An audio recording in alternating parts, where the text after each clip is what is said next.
Hello everyone, and welcome to the Tarotscope video for the week of May 10th. The card that we are working with this week is the High Priestess. Dun, dun, dun. So she's a big favorite for a lot of people for a lot of really great reasons. And the thing that I want to talk about related to the High Priestess this week is kind of one thing in a couple of different ways.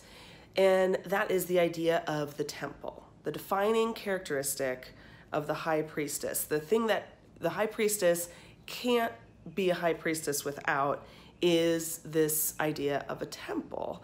Now it can be a physical temple, like a big stone temple, It can be some designated spot in the woods, right? Temples can take many forms, but you have to know what the temple is, where it is, who's allowed in, what's allowed in, what goes on in there. All of these sort of things have to be decided upon to have it actually be a temple. So this week, I want us to really focus on that, right? Focus on the temple. What's the idea of the temple? I am standing here in my temple that I now is painted pink. This is my studio that I was serving you Executive Realness from last week. Now I'm standing in front of an oil painting of myself and my husband and my tiny dog, which I highly recommend for your own temple. It's pretty great. Thank you, Johnny Kelson. And so there are reflections all over this room of me and what aspects of myself that I value and that I want to cultivate, that I think add value to the world. Things that remind me who I am and where I came from. And I come into this room, into this sanctuary place that I've built in order to cultivate my spiritual practice, to do my work with a capital W, like my great work. I do some small paperwork in here too. I do it all. But this is the place where you refine yourself to be a leader. And with the High Priest, the leadership aspect with the High Priestess, it's quiet.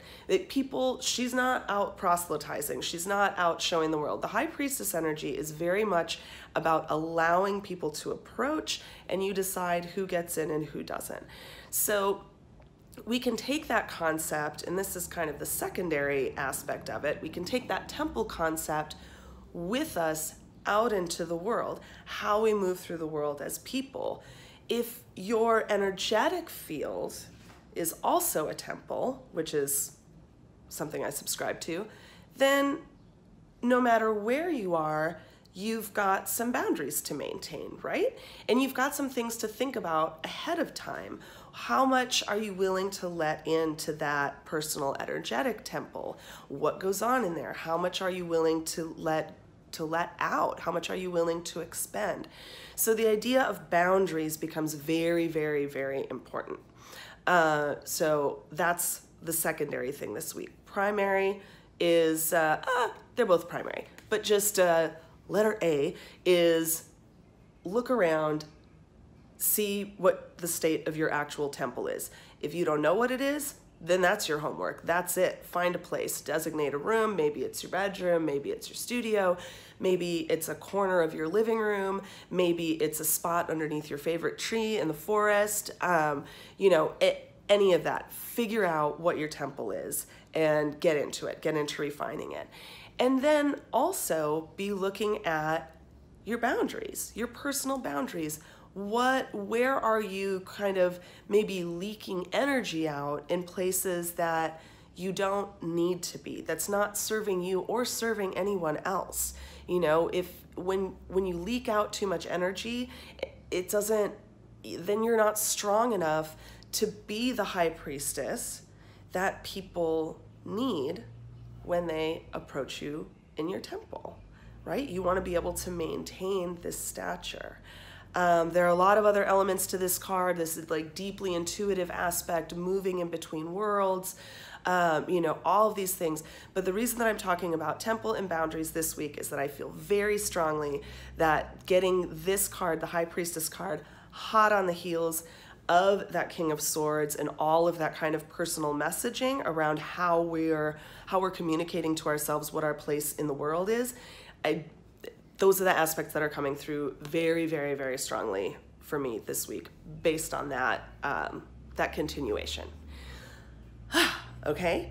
If you want more information on temples and all of that stuff, I mean, the internet is a big place. I also wrote a blog post recently on kind of temples, what is a temple, how to decide. So you can find that on my website, melindaleeholm.com, in the blog section. And other than that, happy templing, happy boundaries. They're really great. Okay, I'll see you next week.